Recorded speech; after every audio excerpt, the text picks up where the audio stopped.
रुख करते हैं अगली बड़ी खबर का। यूक्रेन को हथियार देने पर ब्रिटेन का नया प्लान है। कई देशों से रूसी हथियार खरीदने की कोशिश में है ब्रिटेन। सोवियत वाले हथियार खरीदने के लिए बातचीत कर रहा है और ब्रिटेन के डिफेंस मिनिस्टर बेन वॉलेस का बयान सामने आया है। यह यूक्रेनी सेना को नए हथियारों की ट्रेनिंग देने का वक्त नहीं है। यूक्रेनी फौज को ऐसे हथियार दे जो वो चलाना जानते हैं।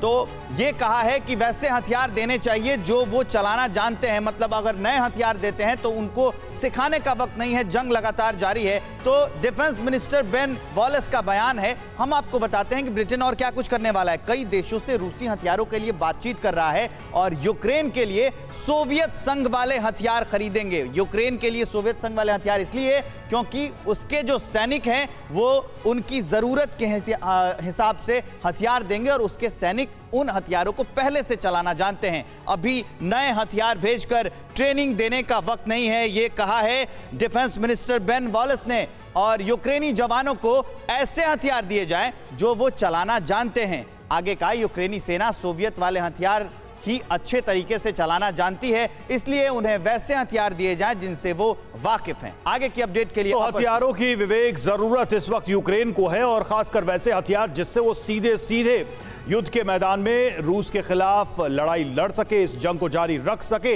यूक्रेन को आधुनिक हथियार देने की तैयारी में जर्मनी भी है और जर्मनी की विदेश मंत्री एनालिना बेयरबॉक का यह बयान आया है। डिफेंस कंपनी से बात कर रही है जर्मनी सरकार और यूक्रेन की ईयू सदस्यता को भी सपोर्ट किया जा रहा है। हम यूक्रेन की फुल ईयू मेंबरशिप के समर्थन में हैं। जर्मनी की तरफ से यह बयान आया है। सर, हथियारों की जरूरत है, मेंबरशिप की जरूरत है, पैसे की जरूरत है, ये सारी जरूरत इसलिए कि युद्ध आगे जाएगा।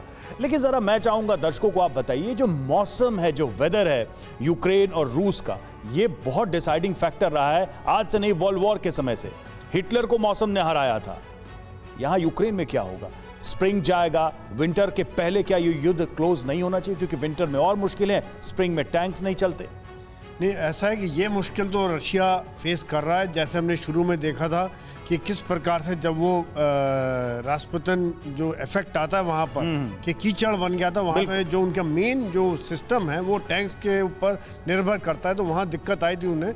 लेकिन अभी जिस प्रकार से ऑपरेशन हो रहे हैं यहाँ पर रशिया ने उस चीज़ को ओवरकम कर लिया है और इस तरह की दिक्कत नहीं आ रही है। और जिस प्रकार, लेकिन सर अक्टूबर तक का समय ज़्यादा क्रिटिकल है, अक्टूबर के बाद दूसरी दिक्कतें आएंगी। नहीं, बिल्कुल दिक्कत आएंगी, लेकिन रशिया का उद्देश्य क्या है, कितना उसने कब्जा करना है, मुझे नहीं लगता कि रशिया अक्टूबर तक भी लड़ाई ले जाएगा।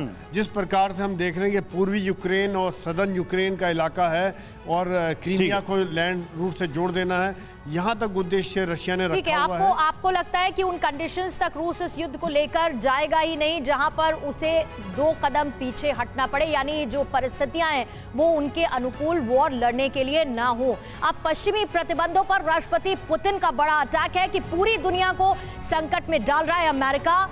ये कहना है अपने हितों के लिए सबको बर्बाद करने की तैयारी है, ये यूरोप कह रहा है। और वैश्विक आर्थिक संकट की तरफ इस वक्त दुनिया बढ़ रही है। रूस पर बैन के नतीजे दुनिया के लिए खतरनाक होंगे। ये भी आप समझिए कि सबसे ज्यादा यूरोप झेल रहा है इस वक्त इस स्थिति को। तो पुतिन ने साफ कर दिया है और सीधे तरीके से नाम लिया है कि अमेरिका और यूरोप दोनों मिलकर पूरी दुनिया को संकट में डाल रहे हैं। पुतिन ने क्या हुंकार भरी है और यह भी कह दिया है कि आप जो बैन लगा रहे हैं लगाएं, हमें कोई फर्क नहीं पड़ेगा। आगे क्या कुछ कहा है कि पश्चिमी देशों के बैन से रूस पर कोई असर नहीं पड़ेगा। पहले पॉइंट उनका यही है और रूसी कंपनियां डट कर लड़ी और अवसर की तरह लिया। क्या हुआ कि जब उन पर बैन लगाए गए तो उस समय जो रूस में कंपनियां थी, दूसरी कंपनियों ने काम करना बंद कर दिया, तो वहां की कंपनियों ने अपना कारोबार बढ़ा लिया और वैसे अपने कारोबार को और ज्यादा किया, तो ये रूस के लिए फायदा ही हुआ। रूस छोड़कर भागी कंपनियों की जगह रूसी कंपनियों ले ली और पश्चिमी देशों ने दुनिया को खतरे में डाला था और पश्चिमी देशों ने रूसोफोबिया की वजह से यह बैन लगाया था। उनको डर था कि रूस महाशक्ति बनके उभर जाएगा, इसलिए सबने मिलकर उस पर बैन लगा दिया। रूस पर लगे बैन से दुनिया पर आर्थिक संकट का खतरा है। रूस पर लगे बैन से पश्चिमी देशों के नागरिकों को नुकसान है। रूस पर लगे बैन से गरीब देशों में भुखमरी जैसे हालात होंगे। ये सारे हालात हैं। तो उपाध्याय सर, आप इससे कितना सहमत हैं? ये बहुत ही सही है कि जैसे ही उस पर बैन लगेगा जी। तो आर्थिक संकट तो अभी ही हम लोग देख रहे हैं कि पूरे यूरोप में और पूरे अमेरिका के देश में लगे हुए जितने भी उसके छोटे देश हैं, सब सारे देशों में ये आर्थिक संकट उभर के, खास करके एशिया के देशों में भी अब हम देख रहे हैं कि वो ये आर्थिक संकट, ये वॉर के चलते ही ये आर्थिक संकट देखने को मिल रहा है। लेकिन आने वाले समय में अगर यह वॉर रुकता नहीं है और ये वर्ल्ड वार में कन्वर्ट होने का, जैसा कि हम लोग देख रहे हैं कि वर्ल्ड वार में कन्वर्ट होने का लक्षण लग रहा है, तो उस स्थिति में और भी आर्थिक उपाध्याय संकट साहब, बस इसमें ऐड कर रही हूँ, संयुक्त राष्ट्र का आंकड़ा कह रहा है 60 लाख लोग ऐसे हैं जो यूक्रेन छोड़कर निकले हैं, 30 लाख ऐसे हैं जो पोलैंड पहुंचे हैं। अब इससे अंदाजा लगाइए कि आसपास के छोटे छोटे जो देश हैं उन पर कितना गहरा प्रभाव पड़ेगा और मानवता के आधार पर यह स्थिति कितनी गिरती जा रही है, इसका लेवल कितना ज्यादा गिर रहा है। बहुत गिर रहा है इसमें तो, जैसा ये है, और जगह जगह देश में क्रैक्स डेवलप कर रहे हैं, और जो क्रैक्स डेवलप कर रहे हैं उससे आर्थिक संकट होने का काफी खतरा गंभीर होता जा रहा है और मंडरा रहा है, पूरे विश्व पर मंडरा रहा है। मैं तो ये कहूंगा कि विश्व पर मंडरा रहा है। अभी तो भारतवर्ष भी इसको झेल रहा है इनडायरेक्टली, और डायरेक्टली यूरोप के देश इसको झेल रहे हैं, लेकिन यूरोप पर सर ज्यादा फर्क दिखाई दे रहा है।